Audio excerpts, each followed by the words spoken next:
This didn't happen too recently, but actually happened last summer when my wife and I, kids, and wife's cousin's family decided to do a joint impromptu trip to the beach. We booked an Airbnb condo about 3 minutes away from beach access.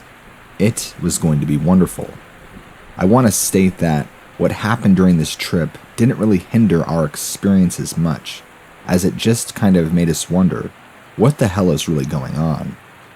The day we're supposed to leave, we get all packed up and ready to hit the road. We're actually about a good 4 hours away from this beach, so it took us quite a drive.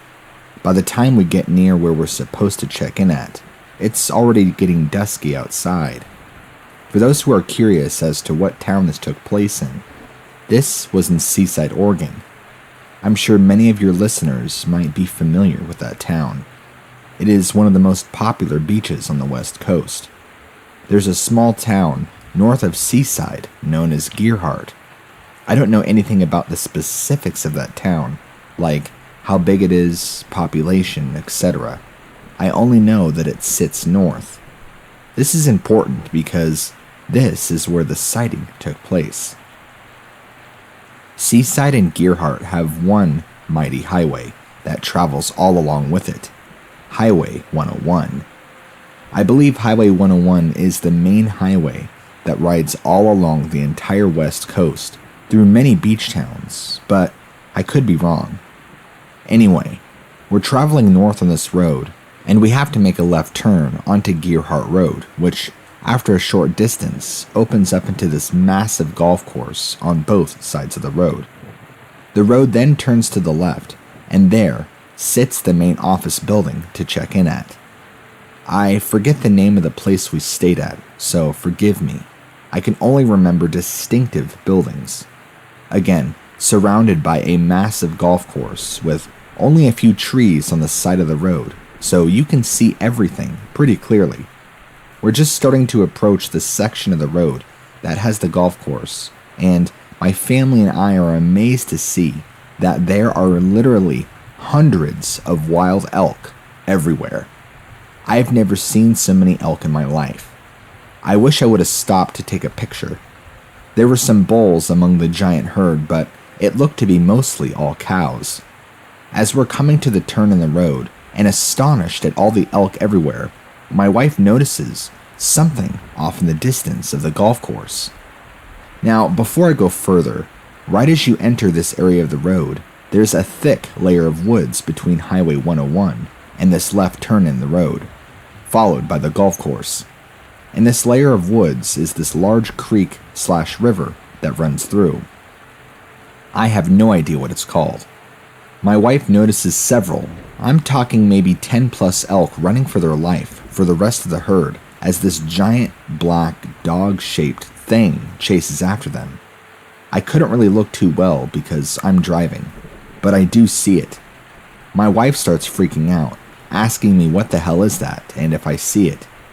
It was far away, but it was easily as big as the elk were, if not taller, and chasing them on what appeared to be 2 legs.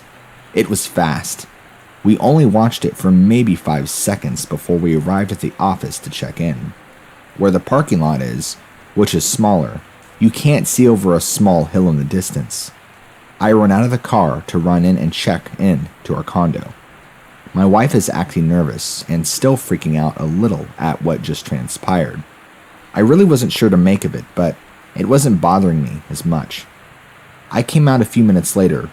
Wife was still nervous, but didn't see anything, even though we were right by the elk by the parking lot. We turned around and drove out the parking lot and to our condo, which was down the road and away from the golf course.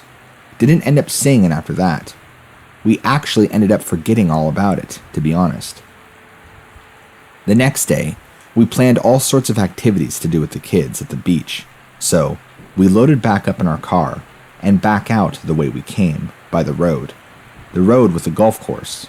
I believe was still Gearhart Road, and it's the only way to our knowledge to get to Highway 101 from our condo. As we're driving back through it, the following morning, having completely forgot about the prior evening, there were cops all over the place. No signs of elk anywhere, but we counted 5 cruisers and multiple officers with shotguns, what looked to be weapons and automatic rifles. They were pointing out to the woods. Some looked like they were scouting the area, while others were on call. I had no idea what the hell was going on, but my wife and I thought maybe there might have been an escaped convict or something crazy. What else would warrant all those officers on the scene of that golf course? If I had to guess, there were at least 7 or 8 that were heavily armed. I truly don't know because I really didn't count.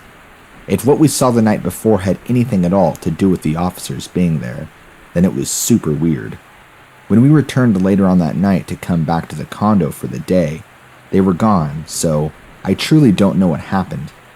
When we had the initial sighting, there were multiple cars parked in the parking lot and another car or 2 driving on the road we were on. I don't know if they saw what we did, but nobody seemed to be paying attention or even making it a big deal. Hell, I don't even know for sure that is what we saw. I don't think I really gave it much thought until I discovered something called Dogman after listening to your podcast episodes. I can't guarantee that's what it is, but the descriptions of what I saw closely match your witness descriptions.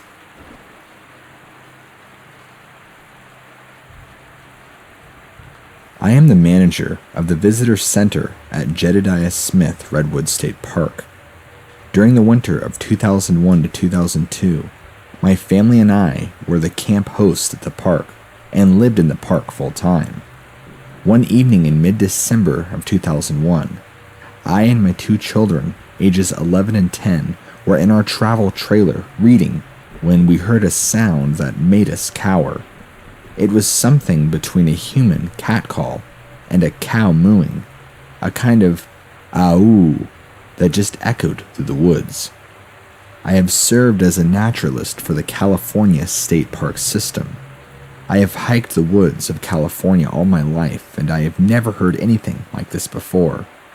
I have heard bear, mountain lion, and elk, and this was nothing like those. What impressed us was most is how loud it was.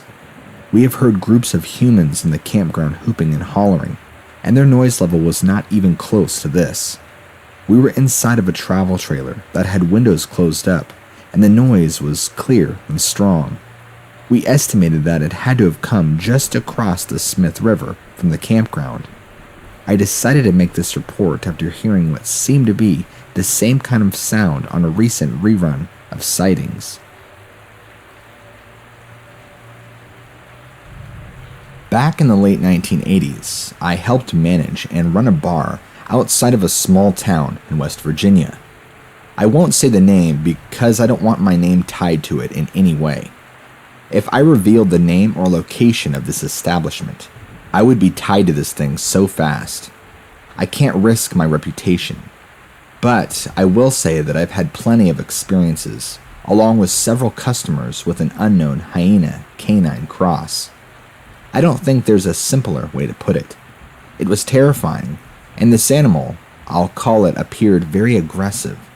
It never attacked me or caused me any personal harm, but it has attacked other vehicles, parts of the buildings, and even other customers. I've had crew chased out of the property late at night. There was a really bad attack that happened in the early spring one year. A customer almost got his arm bitten off entirely. Lots of blood. No police involvement though, which was more than weird.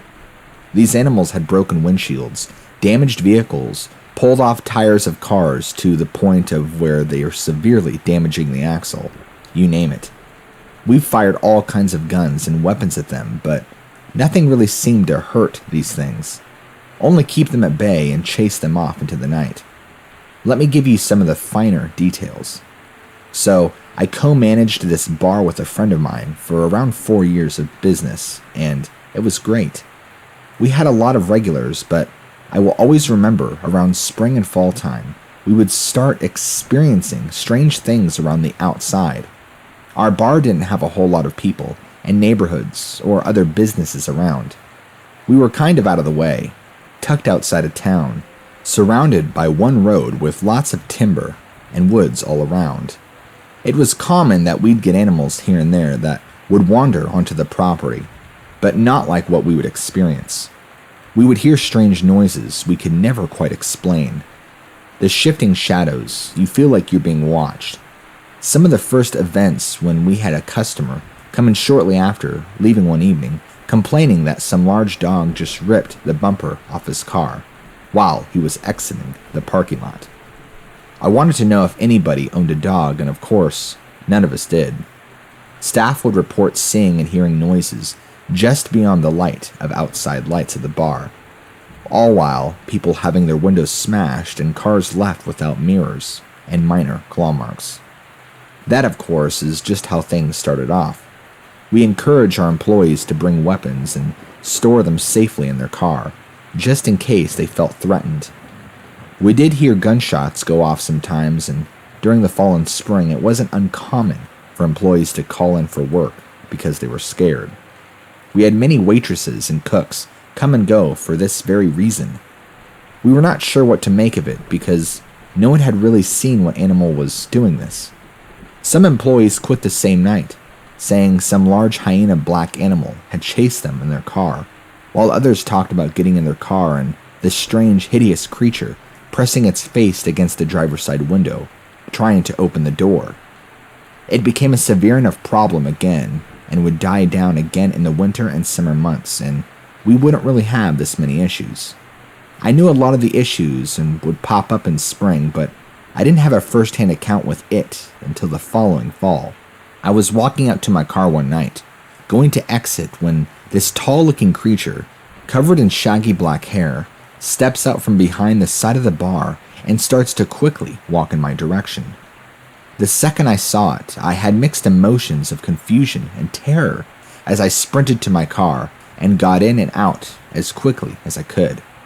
As soon as I made it to my car, not only was this creature still following me, but it had picked up its pace towards my vehicle, and its entire demeanor went from calm to very aggressive. I wasn't carrying any weapons on me at this time.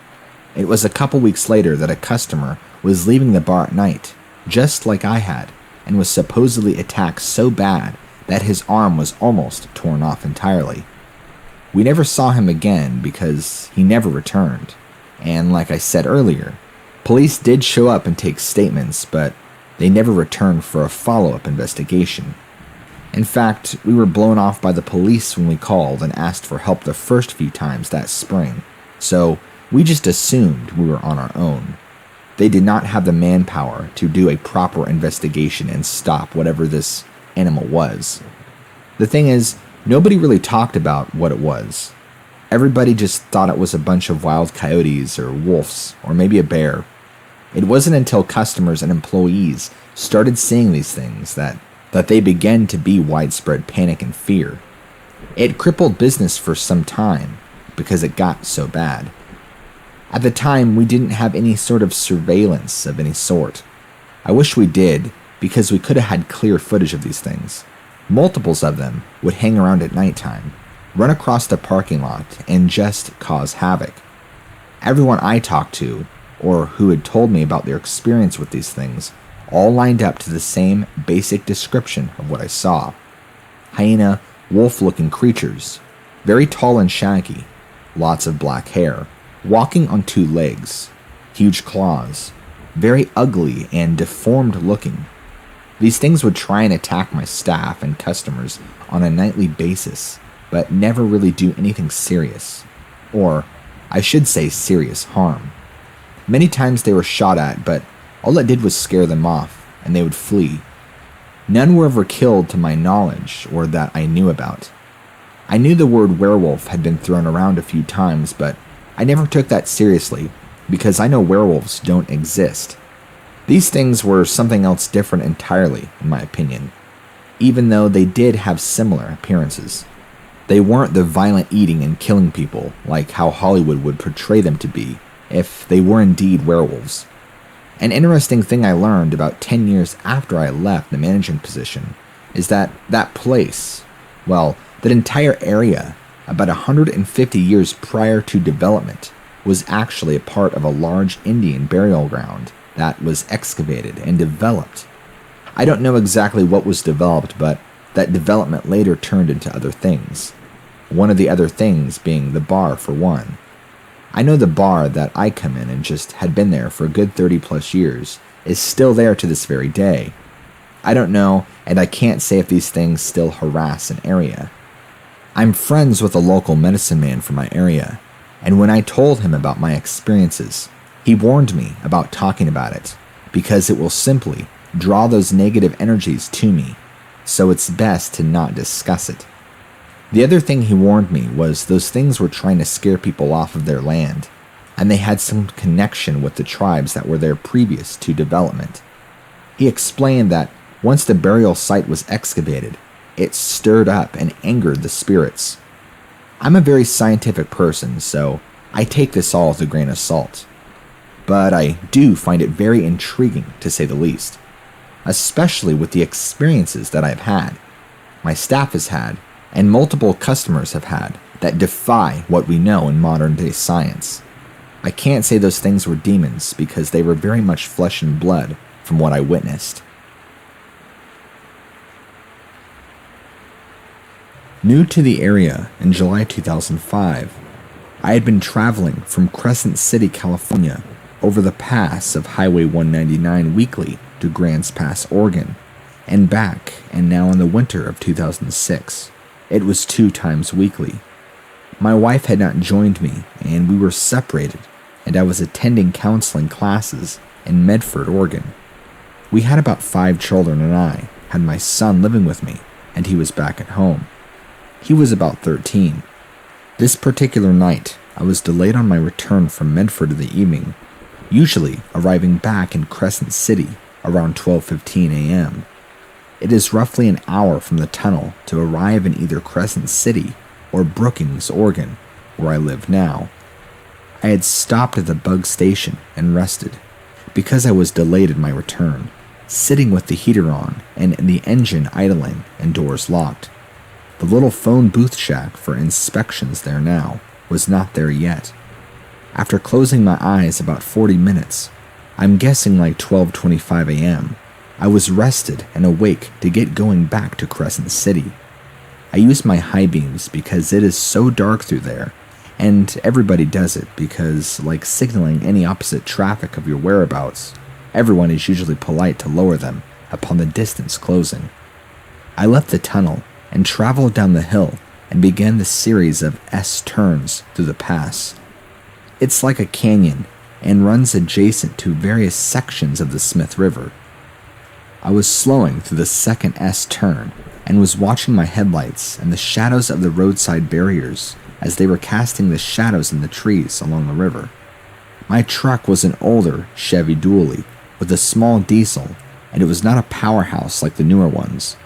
I was just cruising with the turns and taking my time. It had a shell with an 8-foot bed, and it was used by a retired couple to tow their trailer, so it was kind of slow. The lights are low to the ground, and when the high beams are on, they go out further and up higher. You can be seen by anyone else, and they can see you from a ways off. As I rounded the turn and was approaching the end of the turn while watching my high beam shadows of the barricade up in the trees, I noticed this big, dark shadow cast in the trees from my lights as I rolled along and my lights lit up a giant creature walking along the opposite side, going against traffic, facing away from me. I said to myself, "Oh shit," and was very excited. The next part of the turn was coming up right away, and I immediately thought to turn around to see its face. I knew it was a Bigfoot and wanted to see its face, but I was too close still to maneuver around and go the other way, and the turn was too shallow. 1,000 things went through my mind. What does he look like? Don't turn around yet. What if he's hostile? He'll beat up my truck. Don't turn around here. The logging trucks fly through there, and my slow diesel would have to do a 3-point turn around or more to possibly get T-boned. I was excited, but also a bit scared. This was amazing. I kept telling myself, not yet. Don't turn around here. I kept looking for spots along the road to turn around, even a little room, because I really wanted to see its face. The mix of it being late, a tight turning canyon, being afraid, and also excited. I was bewildered a little. What do I do? Almost immediately, it was now the small, fast S-turns, very narrow, that lead to the narrow passage. It isn't extremely tight through there, and you could see the tree hanging off the cliff above the roadway in the daytime. And this leads to the resort at Patrick's Creek Lodge. As I passed, I was still shaken up and thought what to do. No one will believe me. As I passed Little Jones Creek, I decided to forget about turning around because, 1, I had already seen it, and 2, it was late and no one would believe me anyhow. I did not have a regular cell phone. It was a cheap Android knockoff due to no reception.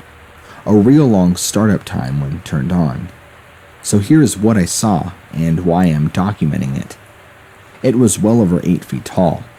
I'm 6'2" and played basketball since 4th grade, even against 7-foot players in high school. I was a leaper and can jump really high. I was 6 foot when I was 12, stopping my growth at 15 years old at 6'2". I could not accurately guess the weight, but well over 400 to 500 pounds, possibly 600, 700, or even 800. He had no neck with a pointed type head buried between his massive shoulders. I'm talking huge shoulders. I was going slow enough through the turn to see his fingers, toes and palms, and foot bottoms as he walked, but his hair was like a llama, matted looking but long and longer, and shorter on different parts of his body. He was light gray to smoky charcoal gray, with some black deeper and beneath his hair, closer to his body. The hair was long on his calves, forearms, hands, and feet, so I just saw tips of long fingers. His feet bottoms were flipping tough. I'll spell it Tuff, because they were wide and what I would describe as padded. He walked swinging his arms down near his knees, but above them and upright, not hunched over like an ape. He was walking, but just massive. Those shoulders. I saw him for a good 3 to 4 seconds. His torso was longer in proportion to his legs. His leg length of thigh to calves was not as long as his upper body. He was huge. I went to work the next day and told a coworker who had lived up here for over 20 years and an avid hunter and fisherman, and he is also part Cherokee, so I knew I could trust him. He has spent countless hours elk hunting and bear hunting. He looked at me kind of silly and sloughed it up, so I shut up. You've only been up here about 8 months and you've already seen a Bigfoot? I know what I saw. After learning more and now hearing them and hearing the term Gigantopithecus, I looked it up and the tropical is the one I saw. Turn the animal around and that is exactly what was walking down the roadway.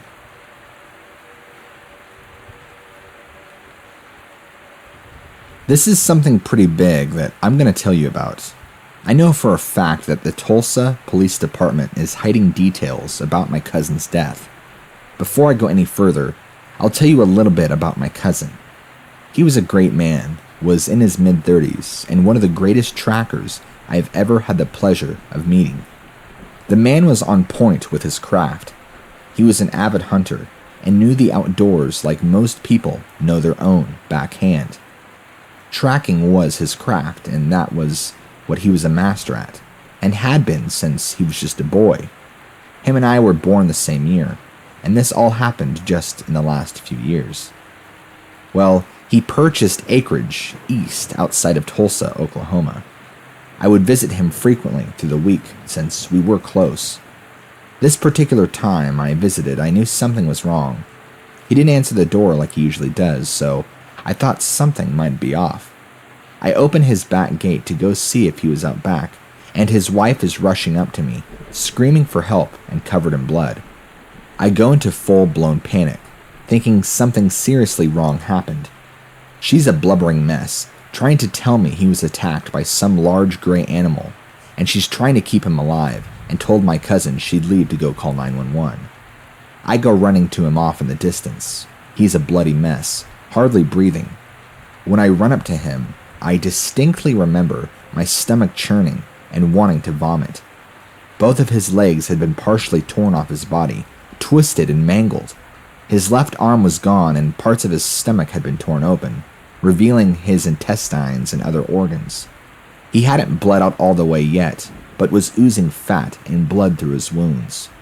He looked like he jumped down into a canyon of blackberry bramble. He had deep claw marks and gashes all over him. He looked like he got straight up mauled by a grizzly bear, but worse. I'm surprised he was even still conscious, let alone alive. He couldn't acknowledge or speak to me because he was in shock. The longer I was there trying to keep him alive, screaming at him, talking to him, anything I could do to keep him awake. I started noticing big teeth mark holes in his body, like some large animal was biting and trying to take chunks out of his flesh. It popped into my mind the first time that he had been almost devoured by a bear. Not even 30 seconds later, my cousin took his final breath. Paramedics arrived some 12 minutes later, only to declare him dead on arrival.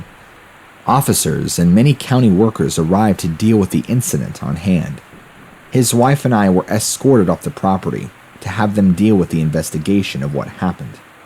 Red flags were all over this because you are never escorted off your own property or family's property over something like this that we knew of, so something was going on. His wife and I at first refused to leave, but were threatened with being detained, so we were forced. At first, we thought there was a large bear around, but there were multiple armed officers, people from the county, the sheriff, and other people in uniforms we didn't recognize, all frantically moving around the property and moving my cousin's body out quickly. We weren't given any answers as to what truly happened and told to not talk about it to anybody. The only answers we were sort of given is that there was a bear attack, and that was the end of that. His wife said that what attacked him wasn't a bear. She only faintly saw it. She said she ran out when she heard him screaming and saw this big gray animal on top of him, ripping at him and eating on him. She said it looked nothing like a bear, but it ran away on two legs, had a longer muzzle, and was a silver gray color. When she told me, I didn't know if I could believe her. It seemed so outlandish and crazy. Her tears were so genuine. I couldn't disbelieve her.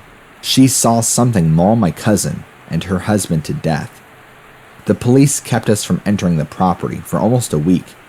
They had things tapered off and areas where he died you couldn't access. Anyway, I don't know what it is that attacked and killed my cousin, but it was not a bear.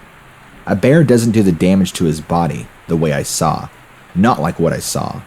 I'm very familiar with how bear and grizzly bear kill and eat their prey, even if it is human attacks. This was much worse. This was far more gory. I've been threatened with all sorts of charges and given ample warnings, told not to interfere by lawyers and advisors, but I don't care. I want the truth known about what happened to my cousin, even if that means I'll get charged with impeding on investigations.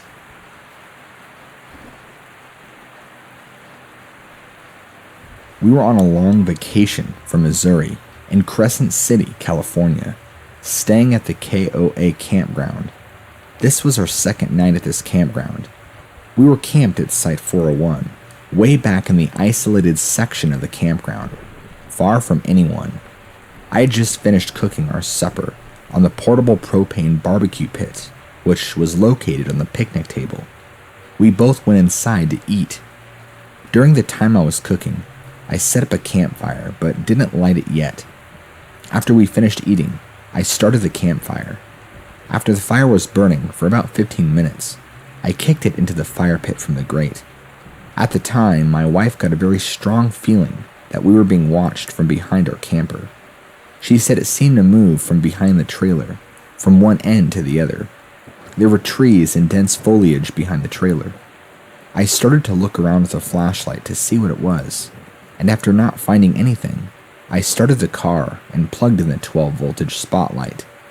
Looking around for about 5 minutes, I thought I saw something move in the distance, behind a tree. This was in the opposite area from the trailer, where no one was camped at all.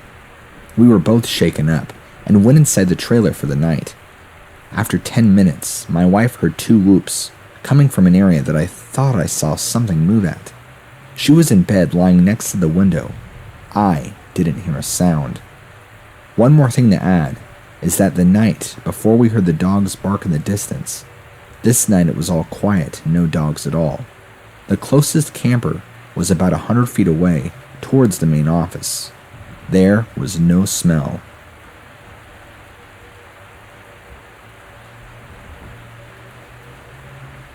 Had a job for a while back where I helped clean up the neighborhood by going through by hand and foot and picking up trash. I did this with the county to help clean things up. One evening, I was working at this large empty plot of land where there had once been a bum camp. Piles of trash and garbage, much of it all over the place due to the wind. I was taking care of it, spending my time making sure I got as much trash as I could. I felt like I was being watched at one point. It's not uncommon for people to notice you, but this felt ominous. When I looked up, about a football field away, watching me from the trees nearby was this very large dark shadow that had glowing eyes. It was up in the tree itself, nestled in thick branches. It appeared to be looking right in my direction. I had a mini heart attack, not knowing what it was, what was spying on me. I don't know if it saw me, but with lightning speed, it jumped down out of the tree and flew off to my right into the thicker woods. It happened so fast that I only caught a glimpse of the general shape. It was tall, dark like a shadow, had larger ears on the top of its head, which looked more like a big dog head. I couldn't make out much detail on the body, other than its large size and that it was upright like a man.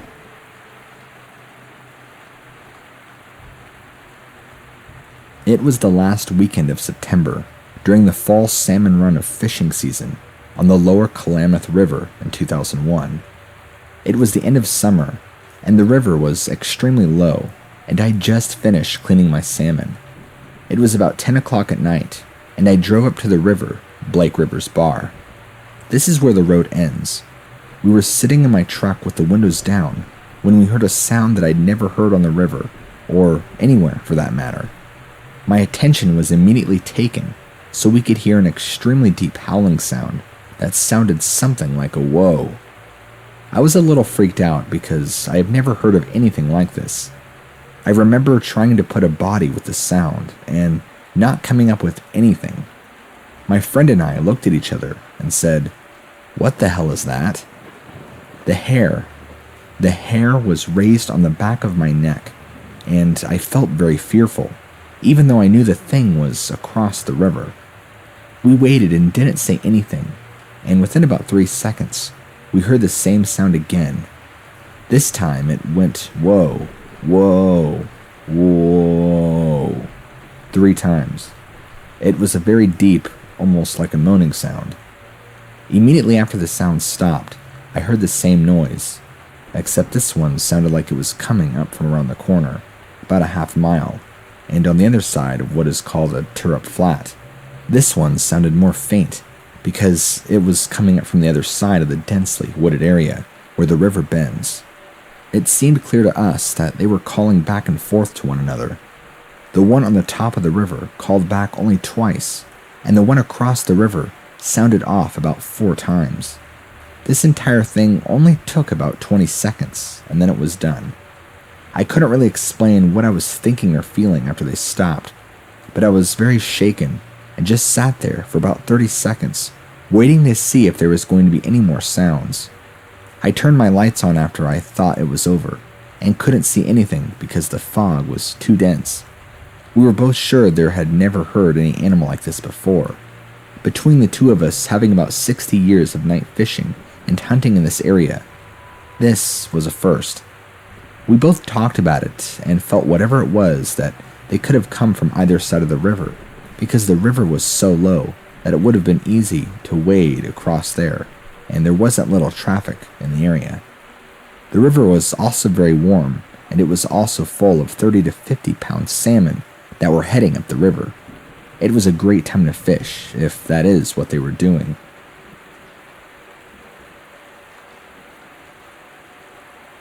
My friend, who lives in Durango, Colorado, told me he just recently had to sell his cabin because of a traumatic experience that happened to him. He's a tough dude, more than a lot of men out there. He doesn't really get scared too easily, and had this family cabin out in Durango, partially in the woods. He was staying there with himself and 2 dogs one night when this large wolf creature broke into the house, killed and ate one of his dogs entirely, and tried to come after my friend. My friend put a few good rounds in him before it fled the cabin. He tried chasing it and tracking it down to kill it, but he couldn't find it. This thing broke off the sliding glass door that was attached to his cabin. I guess it was pretty bad. He doesn't really like talking about it. It used to belong to his father. His father passed it on to him when he died years and years back. He's now looking to pass ownership off to somebody else in his family because of what happened.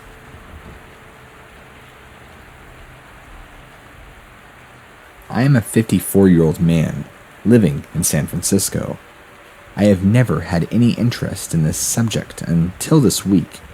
An old friend of mine moved to Gold Beach, Oregon, and I was driving up to see him.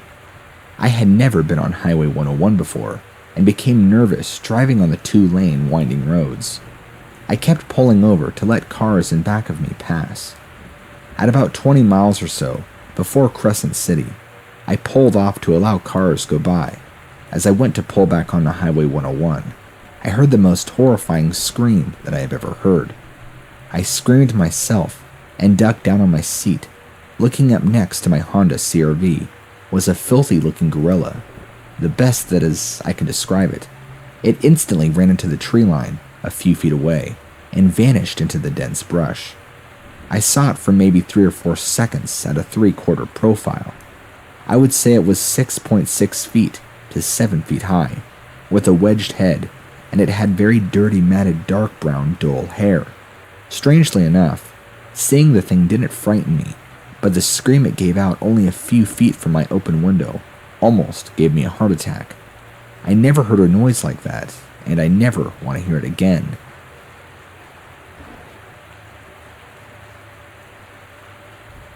My Uncle Sal used to live in northern New York State, where he lived there his whole life. He passed away in 2004, but will always be remembered as one of my favorite uncles. He died of kidney failure and was an all-around great human being. My Uncle Sal was a huge stoner, though. So much so that back in the 80s and 90s, he had a small grow-op going on in his backyard. I think anywhere between 12 to 20 plants growing at all times. I couldn't give you the dimensions of his garden, but when the plants started flowering, you could really smell it. There was no hiding it. Luckily for Sal, though, both his neighbors on both sides were cool with it and didn't care. His neighbors were also not right up his butt. They were spaced out a little. They had some privacy. They had woods that went on for miles beyond their backyards, and the front was a main road that led more into the neighborhood. My uncle told me that sometimes at night, he would hear this gurgling sound outside, accompanied by heavy thudding. He thought somebody was breaking into his backyard to steal his plants or to sabotage his garden. He runs out there for the first time and sees this monster, as he described it, walking on 2 legs, looking like some dog wolf on steroids, ripping his plants out of the ground and taking them. He gets a good couple shots off on one, and it runs away, taking his plant. He said the smell of wet dog and rotting meat was so powerful, it overpowered the smell of pot. To quote my uncle, "I had a fucking werewolf in my backyard stealing my pot."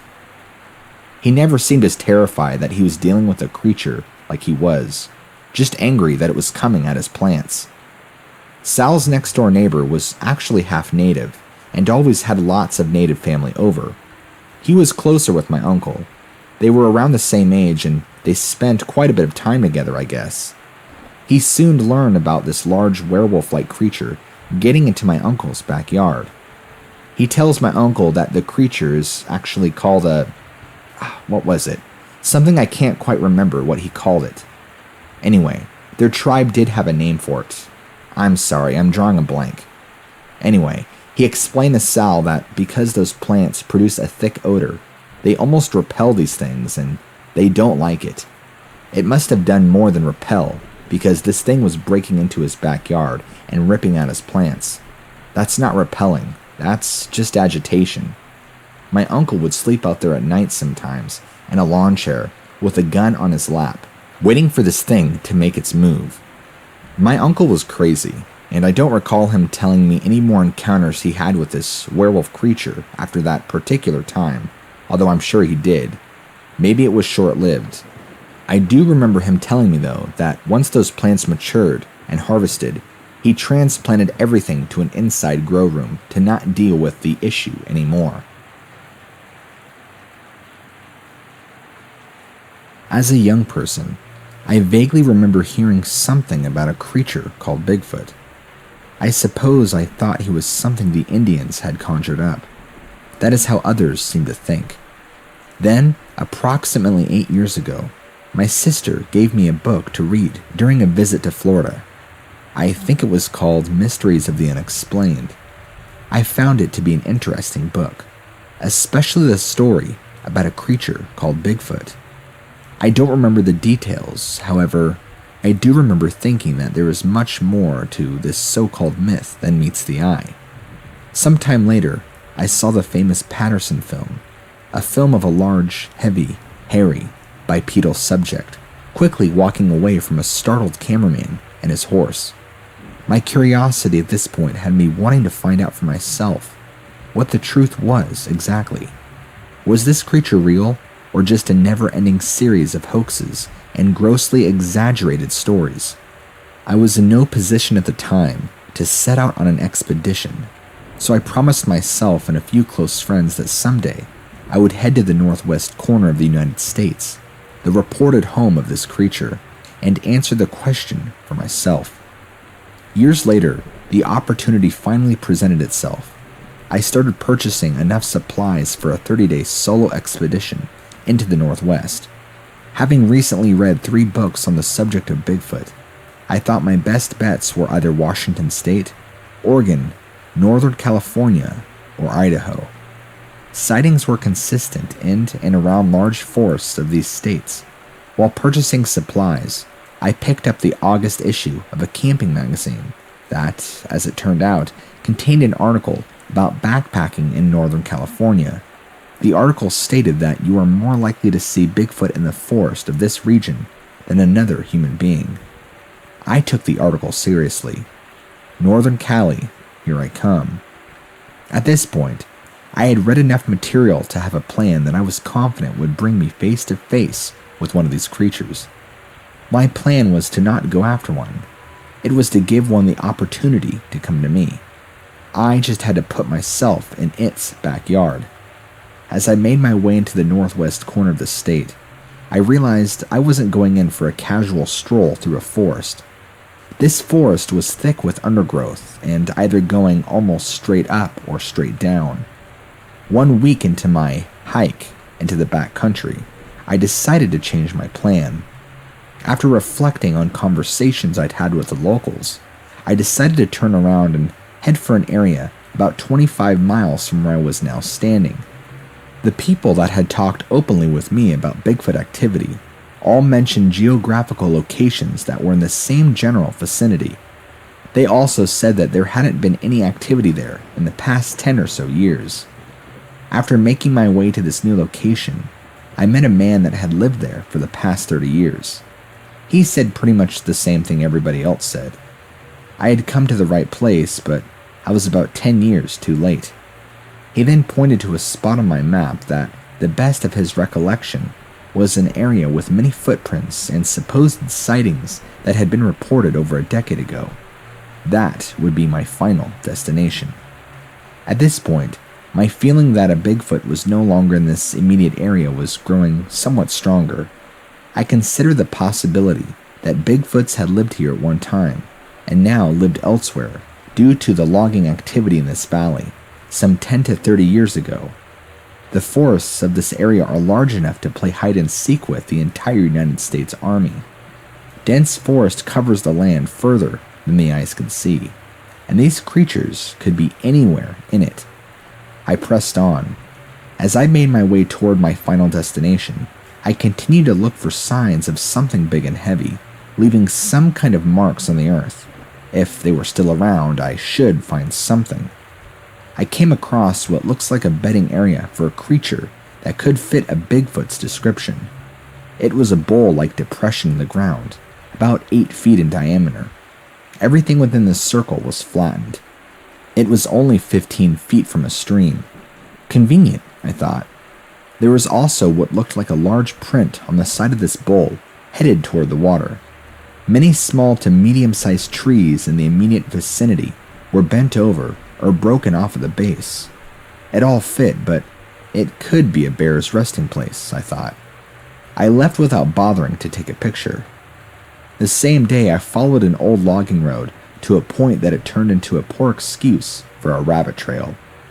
Along the way, I found 3 depressions, about 14 inches long and 7 inches wide, in the soft, mossy-like growth between 2 old fallen trees.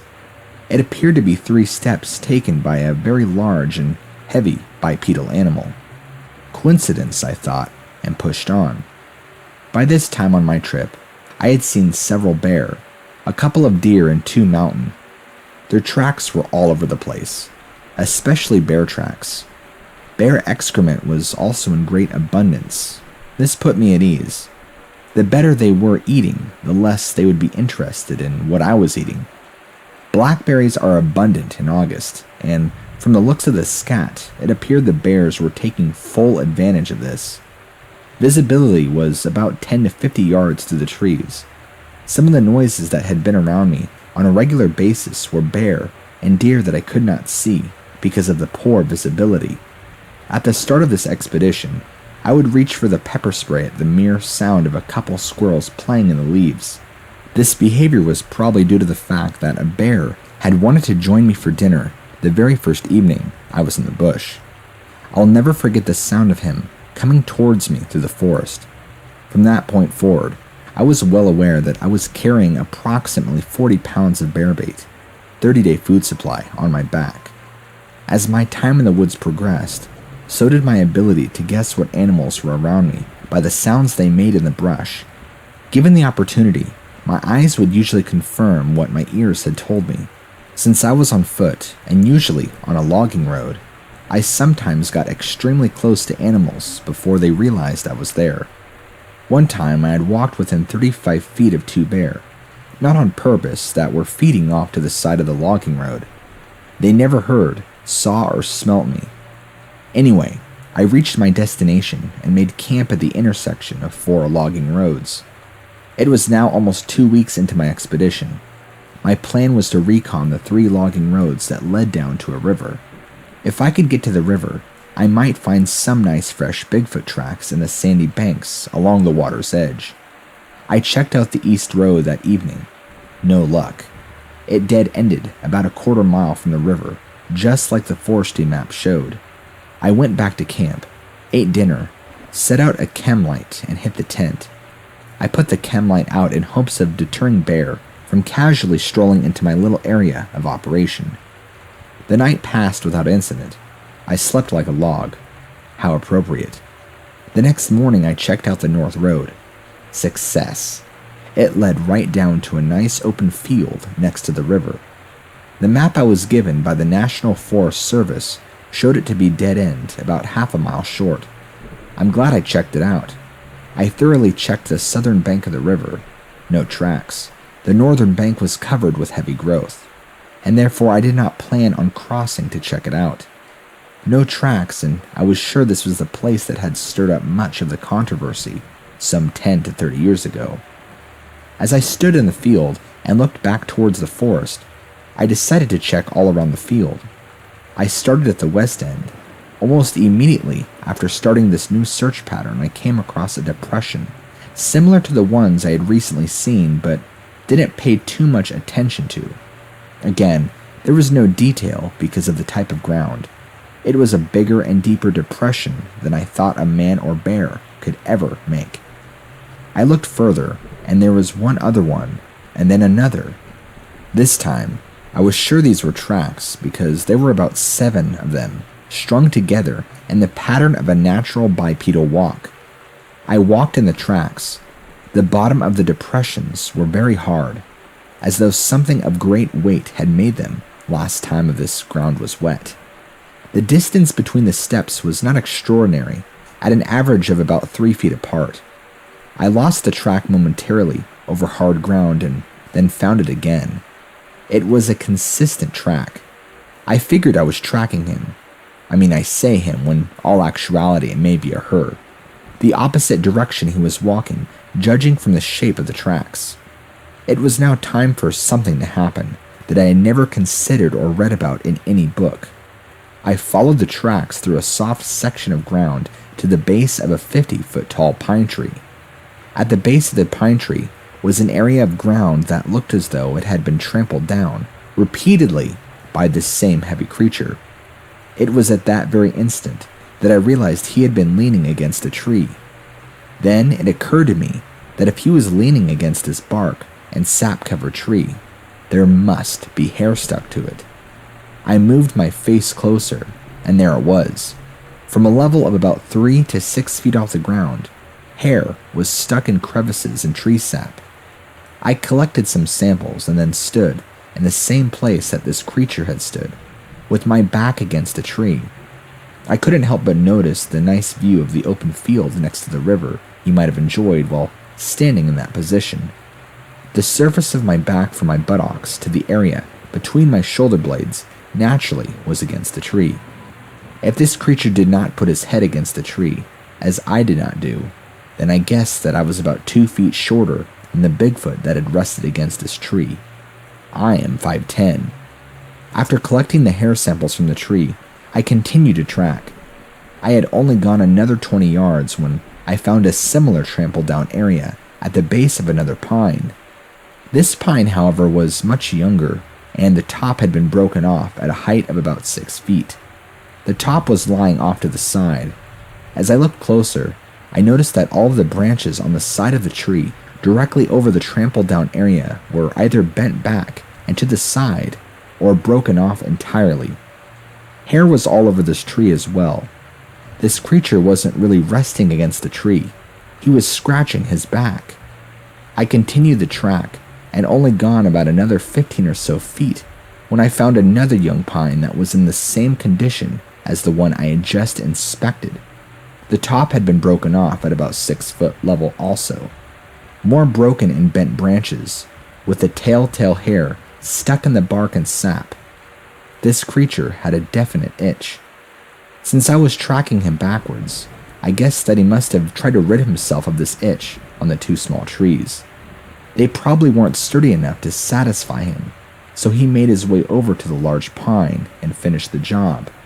The tops of the small pines that I found lying on the ground still had a small percentage of green needles, with the majority looking brown and dying. I don't know enough about trees to make an educated guess as to how long the tops had been broken off. I ventured to guess that it was no longer than a month before I stood in the very same spot. Wow, he had been through here quite recently, I thought to myself. For some reason, I thought he had just been passing through and was no longer in the area. He had been here, but was long gone into another valley. Looking back, I am not quite sure I didn't think he was still around. Maybe it was because I wasn't finding any fresh tracks. I continued tracking him for another 300 yards or so. He was about as hard to track as an elephant through a cornfield. The tracks led to the edge of a thick forest undergrowth, at which point I decided to terminate my efforts.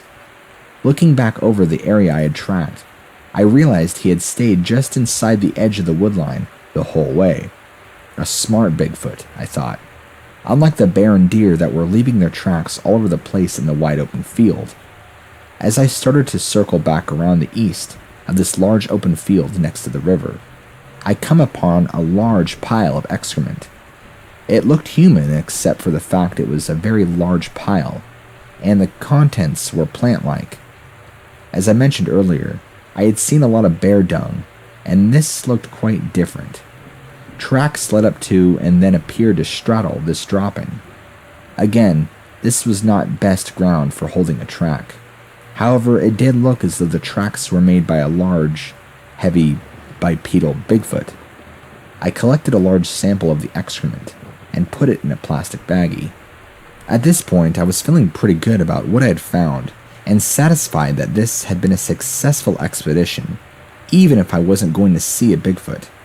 I had hair and excrement samples, good physical evidence that a Bigfoot is still roaming these woods. I looked around some more and found 2 more of the same types of piles, fairly close to the first one. I remember thinking that this must have been his bathroom. He probably would feed at night, get a drink from the river, and then relieve himself here.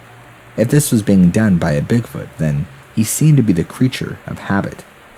By this time, I had been down by the river for a good few hours. I headed back to camp, which was located about 2 miles up the road. After dinner, I decided to go ahead and recon the west road, which was the last logging road I had to check out. It came to a dead end, just as the east road had. As I was making my way back to camp, before the mosquitoes set in, I noticed something I did not see on my way out. On the north side of this old logging road stood a young pine tree that had been topped at a point about 6 feet above the ground.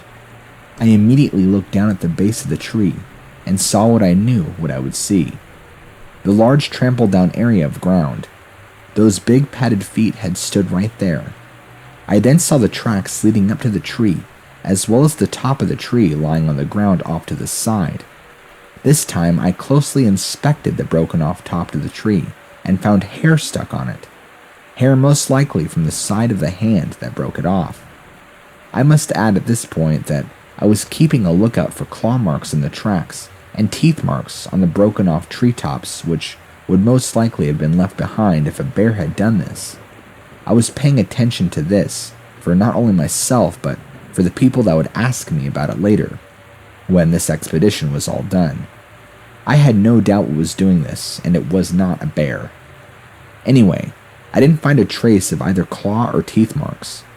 This time I kept the broken part of this little pine with hair intact in the sap and put it in a plastic baggie. It seemed as though this creature had a habit of preparing these small pines for back-scratching posts in an intelligent and consistent manner. I wondered if other Bigfoots did this. I completed my journey back to the tent and realized that the pine I had just collected the samples from was only about 100 yards away. If the other depressions I had seen on the way into this area were indeed tracks, as I thought they could be, then Bigfoot was leaving too much evidence around here to just be passing through. I figured I was camped right smack in the middle of a Bigfoot's backyard. I had gathered about 3 cords of firewood in the course of the day, which I now started using to stoke up a pretty good-sized campfire. The wood burned quickly because of the fact that it was very old and dry. About every 20 minutes or so, I would have to put on another log. This kept the fire at just under the bonfire setting. Darkness fell without incident. No bears, no mountain lion, and no Bigfoots. Wow, if my friends could see me now, Bigfoot bait. Every few minutes or so, I would look up to the west logging road, and then up the east logging road. The north and south avenues of approach were covered by a very heavy brush. I could hear a lizard coming toward me from either of those directions, so I wasn't too concerned about them. Actually, it would have to be a pretty large lizard to be heard over the snap, crackle, and pop of my campfire. I passed some time by sharpening the ends of my walking stick. I got a chuckle out of the fact that my walking stick was about 3 feet longer than the one I had started with. The further away from civilization I got, the softer and the bigger the stick I carried. Everything I had read and heard about Bigfoots told me they were not as aggressive unless shot at. Since I had no gun, that wasn't a problem. However, I did keep the pepper spray ready at all times, just in case. I also tried to stay aware of which direction the breeze was blowing, because into it, the pepper spray had a maximum effective range of only about 2 feet. I continued to look up and down the 2 logging roads. My campsite was surrounded by complete darkness. I looked at my watch. It was 11 p.m. If I didn't see anything by 1 a.m., I would hit the tent for a good night's sleep. A Bigfoot could be miles from here. Time dragged on as I occasionally looked up and down the 2 roads. I was sitting on a short log, set in an upright position, at a distance of about 5 feet from the fire. My back was to the fire so that it wouldn't impede my vision as I scanned the surrounding darkness. I looked into the darkness of the west road and then looked into the darkness of the east road. That is when it happened. The hair on my back and neck stood straight up. It was the strongest instinctive reaction I have ever had in my life. I was looking directly into a pair of eyes that were looking directly at me. I didn't move a muscle. It was a Bigfoot. There was no doubt in my mind that what I was looking at was not a bear, mountain lion, owl, or deer. His eyes were set wide apart and well above where I knew the ground should be. I didn't take my eyes off them. The Oma, as called by the local Indians, was watching me. Something that I had not spent much time thinking about until right at that moment was now a prime concern to me. Had anyone ever taken a shot at this creature? Did this creature, for whatever reason, hold any sort of grudge against human beings? I hope not. Actually, it was more like a quick prayer. I did not want him to direct any ill will towards me at all. It most likely would have been about 750 pounds of powerful ill will. He wasn't moving though. I wasn't moving either, even though my neck was crooked to the left in an uncomfortable position. I watched him and he watched me. The longer I looked into his eyes, the more I got the feeling that this was just an intelligent and lonely creature, curious to see what I was doing. I began to relax. I had a mini-mag flashlight in my left hand and the pepper spray in my right. I wondered if I should shine the flashlight on him to get a look at his body. Again, I should point out that this could have been a female, but for the sake of simplicity, I will continue to refer to the creature as he.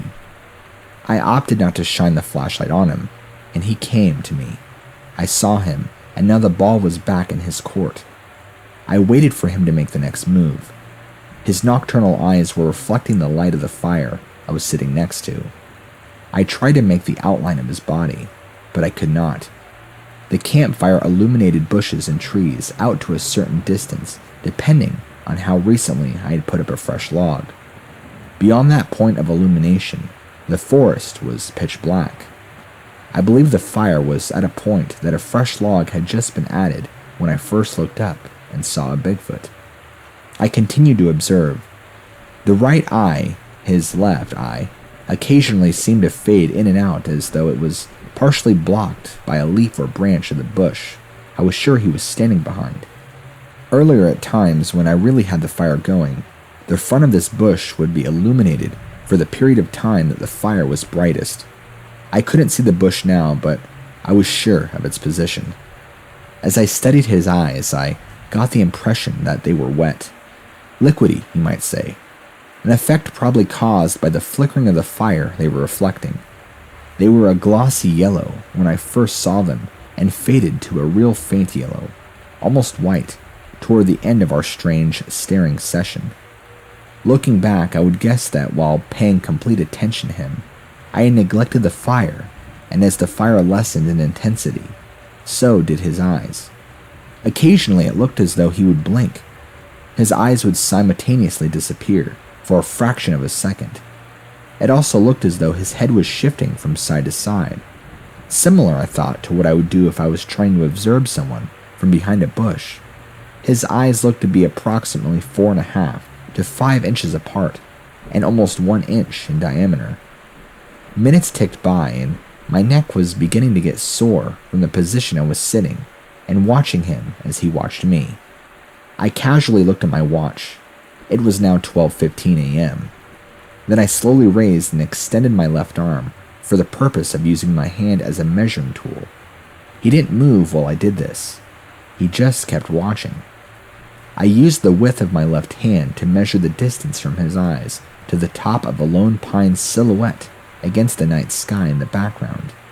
I made a mental note that his eyes were almost directly under and 2 hand widths below the tip of the lone pine. I also made a mental note not to move the log I was sitting on for the rest of the night. I would use this information when the sun came back up. After making these observations, I decided to relieve the soreness in my neck and look up at him from another position. I slowly spun around in one direction away from him. I didn't want him to think I was getting ready to confront him.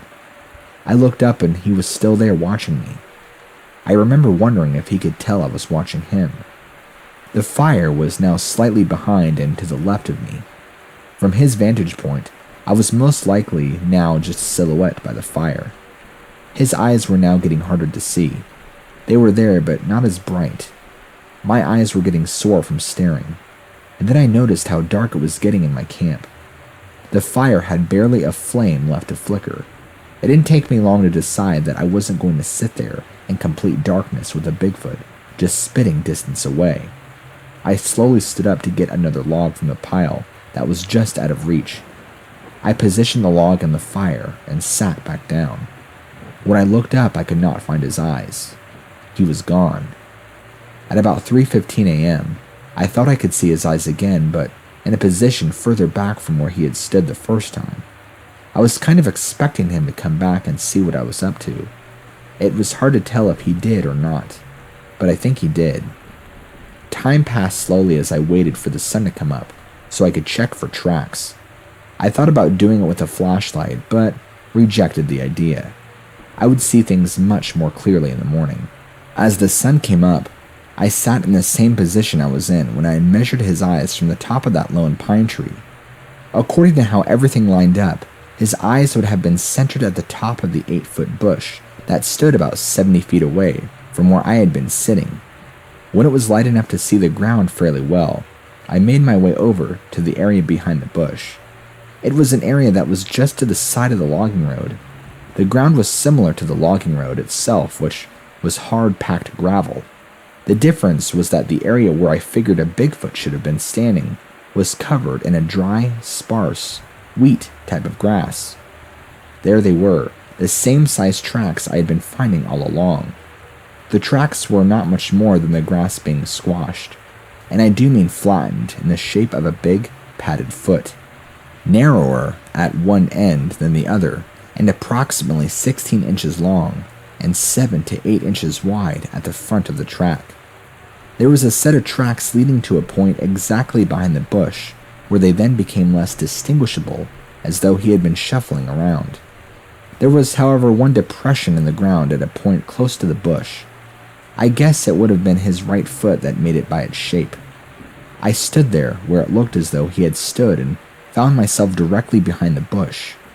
I looked up to see that it was about 2 feet taller than my eyes would have been at bush top level.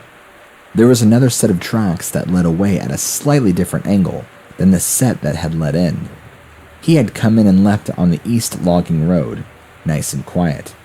No crashing through the forest. At this point, I thought to look for a hair sample around the tracks in hopes of later matching it with the samples I already had. I got down on my stomach and looked. Nothing. I quickly looked over the logging road for more tracks, but didn't find anything. It was very hard-packed. Decision time. Do I stay camped here and hope to see a Bigfoot in the daytime? This is when I realized I had taken too many pictures the day before, and I did not have any more film for the camera. Last time that ever happens. Anyway, Bigfoot is nocturnal, and daytime sightings are extremely rare. He would have probably be somewhere very well hidden and fast asleep during daytime hours. As I mentioned earlier, my plan was to stay 30 days in the bush. But now that I had the hair, excrement, and tree samples as well as the pictures of the tracks and the experience of last night, I decided 2 weeks was long enough. I packed everything up and headed out on the east logging road.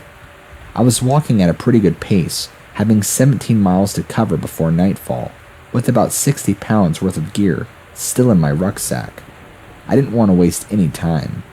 I'd only gotten about 75 yards up the logging road when I heard what sounded like an extremely large animal thrashing in the woods at a point next to where I was walking.